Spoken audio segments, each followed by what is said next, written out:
for extreme hair growth. Apply this twice a week. This natural remedy can work on many different types of hair loss problems, whether it's autoimmune, nutritional, or even an overgrowth of some type of fungus or pathogen. And you're going to be using the juice of an onion. I'm going to show you how to supercharge that recipe to take it to the next level. If you're skeptical, you should be, because there's so many things out there that really don't work. People want to know about, is my hair going to smell like an onion? You're going to actually wash your hair twice after you apply this. There's not going to be any smell of onion. What is so special about an onion that can help your hair? It's loaded with sulfur. The sulfur is not necessarily related to hair loss, but it is related to the raw material that can help build the main protein in hair, which is called keratin. This keratin is sulfur-based. Onions have the highest amount of quercetin. Quercetin is going to help your hair. One of the biggest things that quercetin does is it helps suppress this autoimmune attack T cell situation. If your hair loss is alopecia, where you have these patches of hair coming out, it can help you. On top of everything, quercetin helps increase the growth hormones of the hair follicle, which is right at the root of the hair itself. And on top of all of that, quercetin is a powerful antimicrobial, protecting your scalp against overgrowth of yeast, fungus, mold. And if you also have dandruff or some other problems going on the scalp,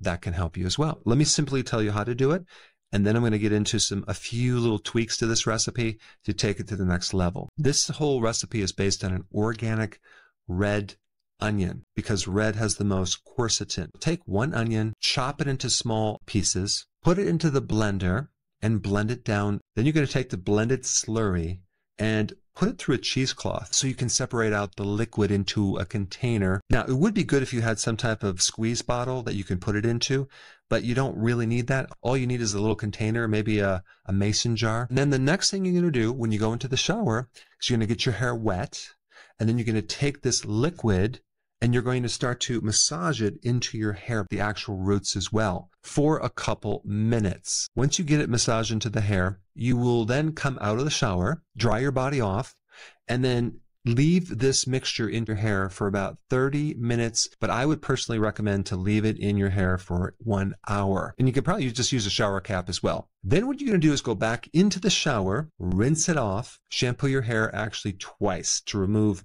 any odor that you might not like. You're going to just do that twice a week, okay, for about 4 to 6 weeks. Now, as far as hair growth, you should start noticing some hair growth after week 3 or 4. Now, let's take your results to the next level. There's 2 things that you can try.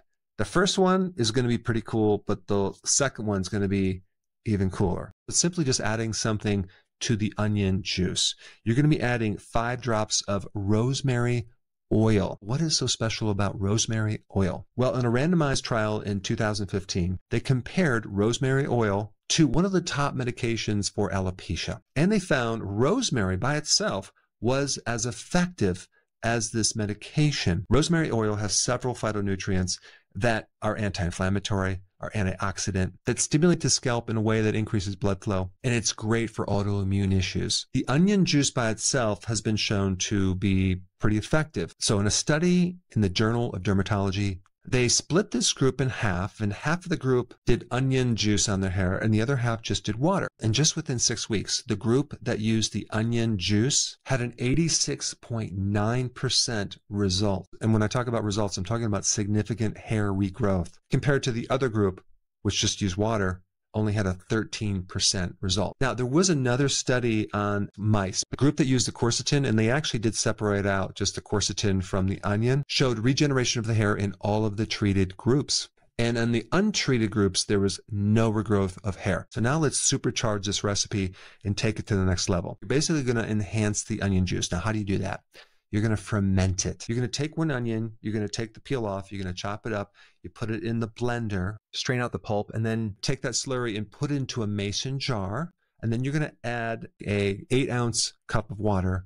And then you're going to take a teaspoon of sea salt. Then you're going to add a half a teaspoon of raw honey. Mix it up really good. Put a cheesecloth over the mason jar or even a coffee filter. Then you're going to put it on your counter so it can ferment for 72 hours. And you're going to notice within the second day as these little tiny CO2 bubbles, carbon dioxide bubbles popping up. What you're doing is you're enhancing the quercetin. The nutrition that's in there is also going to be enhanced because the microbes are going to actually make more vitamins. So basically, we're taking this antidote to hair loss, onion juice, and we're magnifying it. And also the pH of the onion juice is going to be becoming more acidic to about 5, which is going to be very therapeutic to your scalp. Now, at this point, you want a cheesecloth, okay, so you can separate out the liquid and put it in that squeeze bottle and then apply it to your hair just like I've already talked about, which is getting your hair wet and then massaging it into your scalp for a few minutes and then coming out of the shower, waiting for 1 hour with the shower cap if you want.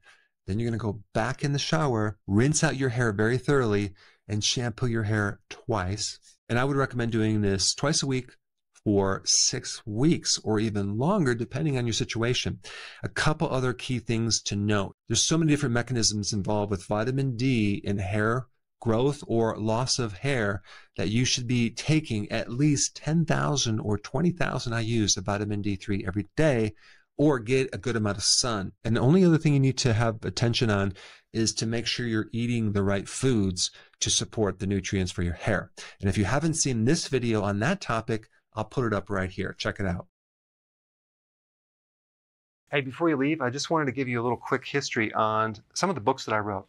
This was one of the first books. It's called Dr. Berg Body Shapes. It was my attempt at writing about body types. What was very interesting about this book is I actually did all the images myself. Don't ask me why.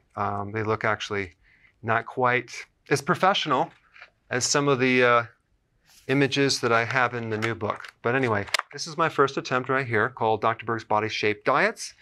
And then I wrote a book more extensive called The 7 Principles of Fat Burning. I don't even have a copy anymore, actually, because it's outdated. The next book, I put about 1,000 hours into this one right here called The New Body Type Guide. Major updates on the body types. I put a lot of energy into this. It has professional images, graphics, all sorts of things. Now, the problem with this book is it doesn't really describe what this is really about. Body types are only a small portion of what's in this book. And that's why I changed the name to the Healthy Keto Plan, okay? If you happen to have this book, you don't really need this book because there's some only very, very minor updates. But if you don't have this, you need to get this one right here. This book goes into every single detail that you would ever want to know about. It goes into the 7 principles of fat burning. It goes into hormones, the body types, the basic keto plan. It goes into intermittent fasting. I talk about the 10 fat burning triggers and blockers and fat burning strategies with a lot of details in every single chapter. I go into body issues that interfere with losing weight. There's very few people that just have a weight problem. They have a lot of body issues, whether it's sleeping problems, stress problems, inflammation, menopause. I cover that extensively in this book. Then I talk about how to get rid of stress, and I show you a technique. Then I get into exercising. And then I have a lot of really good recipes in this book as well. So this is a good reference guide.